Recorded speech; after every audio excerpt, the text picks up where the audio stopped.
Good morning, everyone. Just hanging out, Central Park. It's a beautiful day. Sun's shining. It is shining. Birds are chirping. It's still nice and early. Working on my coffee over here. But thought it'd be productive and good to talk about the whole FAIR Act that's going to come in a few days, because it seems that there's a lot of confusion with it, and a lot of issues are coming up. The FAIR Act stands for Fairness in Apartment Rentals and Expenses, and what that is essentially doing is preventing the listing agents or agents who work for the landlord to charge the tenant the broker's fee, which for most of you who have lived in New York City know it's around 15% of the annual rent or a month. And Chi Osi, who enacted this, I don't know if he's pro-tenant, pro-landlord, but the idea is that tenants don't have to pay the broker's fee when renting an apartment. Pretty simple. Now, a lot of agents, including myself, who are dealing with rentals, have been discussing how people are coming in saying, oh, with the act coming up, they don't want to pay the broker's fee. But in that case, then rent's probably going to have to go up, right? So why do landlords increase rent every single year? It's not for fun. They have expenses, and expenses go up, so the rent has to increase to compensate for those expenses. Well, as soon as landlords start paying the broker's fee, which my guess is probably won't be 15% of the annual rent, it'll probably be 1 month. Guess what? Their expenses are going up, so they're going to increase their rent to compensate for that. And a landlord doesn't know if after a year if you're going to leave or not. So what is he likely going to do? He's going to take that month and disperse it over the year, and he's going to average that into the rent. So let's just say an apartment is $6,000, right? Baseline, with the assumption that the tenant was going to pay the broker's fee. Well, if the landlord now has to pay a month fee and he's doing a 1-year lease, what is he going to have to increase the rent by? Roughly about $500 to compensate for that broker's fee.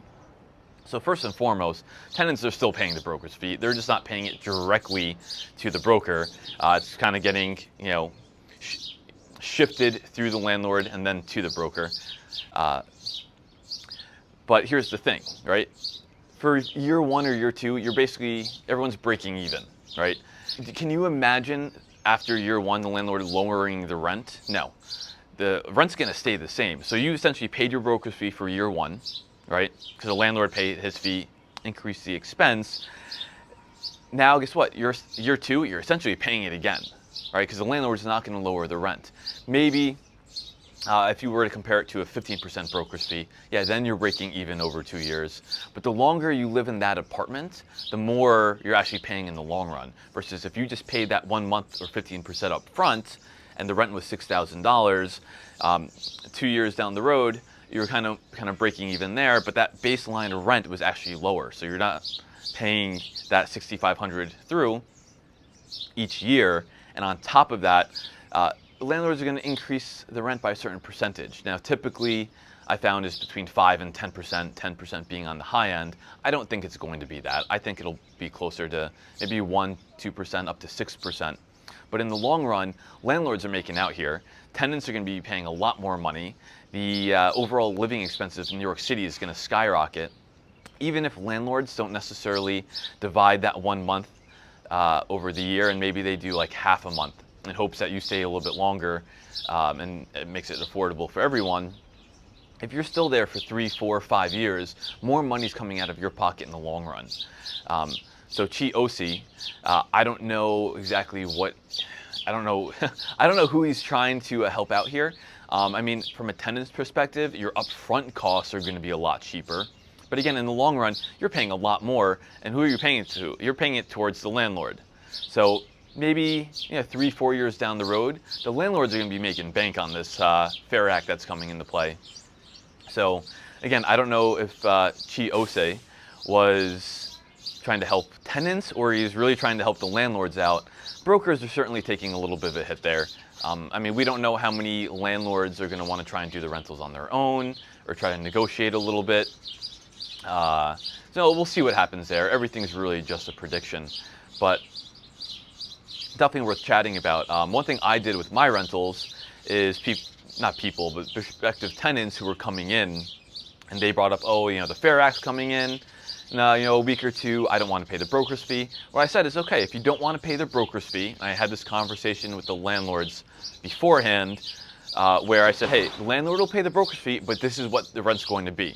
I had one apartment that was $2,700, and I proposed two options to anyone who's coming to see the apartment. One is you pay the broker's fee, the rent's $2,700, or the rent's going to be $3,000, but the landlord will cover the fee. And there's a few people who actually wanted that option because they understood, hey, I'm only going to be here for a year or two. I'd rather just have my upfront cost be less, and even though I'm essentially paying the broker's fee through the rent, it makes it easier for me. And there was a few people who knew they were going to be there for 4 or 5 years who said, no, I'd actually rather pay the broker's fee now and have that baseline rent start off at a much lower rate. So some food for thought for you guys. Just wanted to share and kind of document my experiences and everything that's been going on. So I noticed a lot of people are being very short-sighted on this and just thinking, oh, I don't want to pay the broker's fee, I want the landlord to do it, but not actually doing the math to see what's going to be more beneficial in the long run. So I thought it would be good to share this so you can actually, take a look at what your goals are, how long you plan on staying in your next apartment, and try to make the best decision. Today's June.